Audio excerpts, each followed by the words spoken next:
Hello అందరికీ, ఎలా ఉన్నారు? అది వనదేవత వనంలో తిరుగుతే ఏవో వస్తుంది దేనికో మరి వేసుకుంటాను.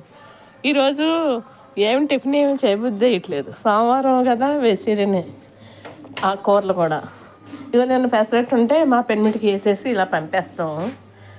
తర్వాత ఉప్మా ఏదన్నా జ్యూస్ ఉప్మా అన్నా లేకపోతే బన్సీరా ఉప్మా అయినా చేసి ఇస్తాము. మామయ్య పొద్దున్నే వెళ్ళిపోతాడు కదా, తనకి ఇదిగో పెసరట్టు తిప్పేసాను. చూడండి, బయట చూద్దామా, బోరింగ్గా ఉంది. ఏం చేయబుద్ధి వేయట్లేదు ఈరోజు. మీకు ఎలా అనిపిస్తుందా? ఇది దసరా వచ్చేసింది, గుడి మీద పాటలు వస్తున్నాయి. దసరా సూచనలు, కార్తీక మాసం సూచనలు కనిపిస్తున్నాయి కదా. పొట్లకాయ అయిపోయింది.